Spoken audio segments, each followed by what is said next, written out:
국방과학연구소가 원하는 모델이 덕티드 램제트 추진 방식이었습니다. 덕티드 램제트 방식을 선택한 것은요, 일본이 개발 중인 6세대 GCAP 전투기나 중국의 J-20을 상대하려면 반드시 덕티드 램제트 미사일이 필요하기 때문입니다. 우리가 진짜 어렵게 개발한 KF-21이 글로벌 방산 시장에서 성공을 거두려면 우수한 전투기뿐만 아니라 그에 걸맞는 소프트웨어가 반드시 필요한데요. 한국형 단거리 및 장거리 공대공 미사일 개발은요, 우리 K방산 산업 경쟁력뿐만 아니라 실질적인 우리 공군 전력 강화에도 엄청난 플러스 요인이 됩니다.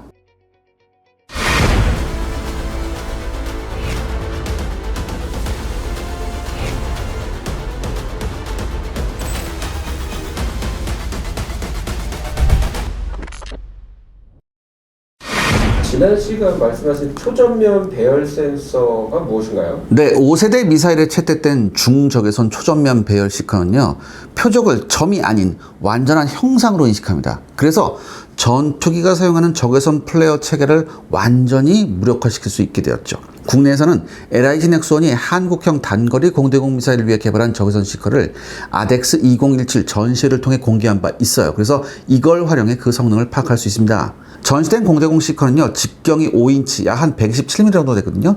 그래서 이게 AIM-9X와 동일한 규모예요. 그리고 전면에는 투명한 유리돔이 있어요. 다만 이게 유리는 아니고, 이게 유리는 충격을 견딜 수 없거든. 그래서 고급 손목시계에 뭐가 사용되냐면 이게 사파이어 글라스라고 있어요. 이거 굉장히 비싼 건데, 이 사파이어 글라스를 투명창으로 사용합니다. 그리고 이 내부에는 회전축을 중심으로 최대 100도 범위까지 움직일 수 있는 해상도 640바의 480급의 적외선 시커를 내장하고 있어요. 미국 AIM-9X가 사용하는 적외선 시커의 해상도가 128바의 128인 것과 비교해서 훨씬 높아졌죠. 그런데 이 이유는 2010년대 이후에 개발된 신형 모델이기 때문입니다. 그럼 이렇게 해상도가 높으면 어떤 장점이 있을까요? 보다 작은 표적을 멀리서 탐지 및 추적할 수 있어요. 그렇기 때문에 요즘 큰 위협이 되고 있는 게 뭐죠? 드론이잖아요. 이런 드론 요격 능력을 향상시킬 수 있다고 합니다. 관계자는 국산형 640바이 480급 적외선 시커가 30km 밖의 항공기 표적도 탐지할 수 있다고 설명했습니다. 여기에 한국형 단거리 공대공 미사일은요, AIM-9X 블록 1부터 최초로 사용된 양방향 무장 데이터 링크를 사용할 계획이에요. 이 양방향 무장 데이터 링크는요, 공대공 미사일과 발사 전투기를 연결합니다. 그래서 1차적으로 전투기가 공대공 미사일의 표적의 위치 정보를 제공할 수 있고요. 이어서 공대공 미사일도 자신이 적기를 포착했는지, 그리고 현재 잘 작동되고 있는지에 대한 정보를 전투기한테 제공합니다. 이런 무장 데이터 링크가 필요한 이유는요, 공대공 미사일의 탐지 시커에 신뢰할 수 있는 탐지 거리가 약 10에서 20km 수준에 불과합니다. 그래서 시커 탐지 거리를 넘어선 표적을 향해 발사할 시에 지속적으로 위치 정보를 제공하는 것이 명중률 면에서 엄청나게 유리하기 때문이에요. 그리고 발사된 공대공 미사일이 제대로 비행하고 있는지, 표적을 포착했는지를 알아야, 이래야지만 뭐예요? 재공격을 할지 아니면 공격을 포기하고 이탈할지 이렇게 선택할 거 아니에요. 이것도 서로 양방향으로 데이터를 주고받으면서 알 수 있다는 얘기죠. 특히나 저고도로 비행하는 순항미사일이나 무인기는요, 아주 포착이 어려워요. 그렇기 때문에 반드시 무장 데이터 링크를 통한 정보 교환이 필요합니다. 그것은 아주 괜찮은 단거리 공대공 미사일을 개발 중인 건가요? 네, 이 한국형 단거리 공대공 미사일은요, 현존하는 가장 발전된 단거리 공대공 미사일인 AIM-9X 블록 2 사이드와인더나 일본의 AAM-5B보다 우수한 성능을 갖출 계획이에요. 구체적으로 AIM-9X 블록 2와 비교해 해상도가 우수한 적외선 시커를 탑재함과 동시에 보다 강력한 로켓 모터를 사용해서 사거리와 기동성을 향상시킬 계획입니다. 그리고 일본 AAM-5B에는 없는 양방향 데이터 링크를 갖출 계획이기 때문에 국뽕 빼고, 그렇더라도 감히 세계 최강이라는 단어가 사용되는 거죠. 솔직히 얘기해서요, 후기 개발형이잖아요. 우리가 가장 늦게 개발했기 때문에 그동안 기술 발전을 받아들인 영향도 큽니다.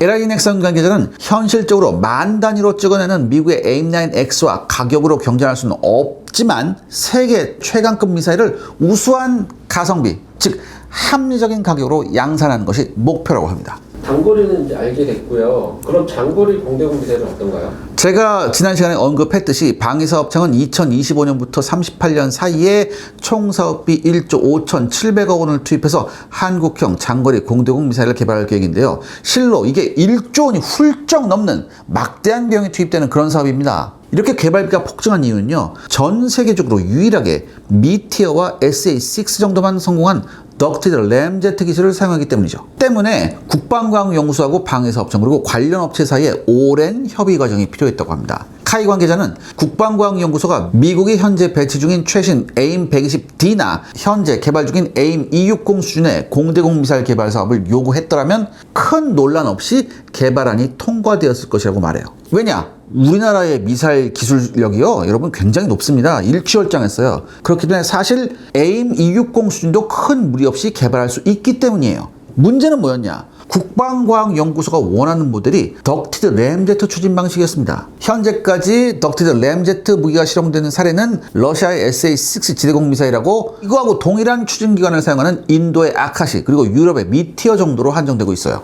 여기서 우리나라의 추정 모델인 미티어는요, 기획 단계를 포함해서 개발 시간에 무려 17년이 걸렸습니다. 그 정도로 개발 과정이 쉽지 않았어요. 이렇게 개발이 쉽지 않음에도 국방과학연구소가 덕티드 램제트 방식을 선택한 것은요, 일본이 개발 중인 6세대 GCAP 전투기나 중국의 J-20을 상대하려면 반드시 덕티드 램제트 미사일이 필요하기 때문입니다. 미국이 자랑하는 F-22, 중국의 J-20 그리고 일본의 GCAP는요, 우수한 스텔스 능력과 함께 무엇보다 35,000파운드 이상의 추력을 발휘하는 엔진을 탑재하고 있습니다. 미국은 세계 최고의 레이더 기술을 갖추었기에 장내 스텔스 탐지 기술이 확산되면 스텔스기마저도 생존하지 못할 것으로 판단했어요. 그래서 F-22에 부여한 능력이 바로 마하 1.5 이상의 초음속 순항 능력이고요.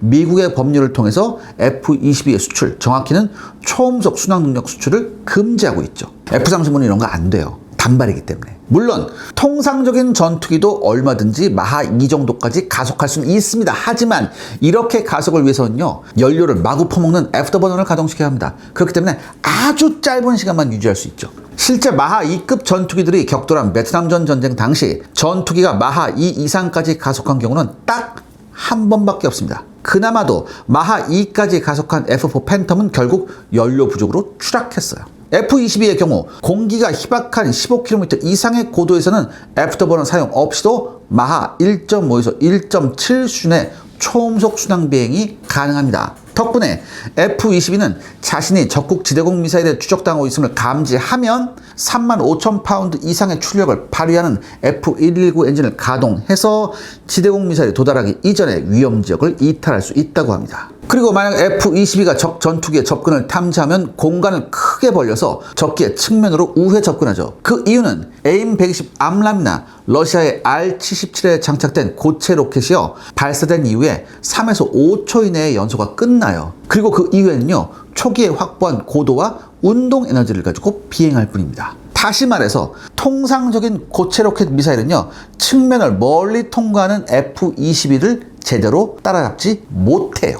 이렇게 F-22가 적의 미사일을 간단히 회피한 이후에 신속히 적기 후방으로 접근해서 일방적인 사냥이 가능한 거죠. 문제는 뭐냐? 이 능력을 중국 J-20이 확보했다는 겁니다. 그리고 2035년 이후에는 일본이 GCAP 전투기를 통해 이 능력을 또한 확보할 예정이라는 점이죠.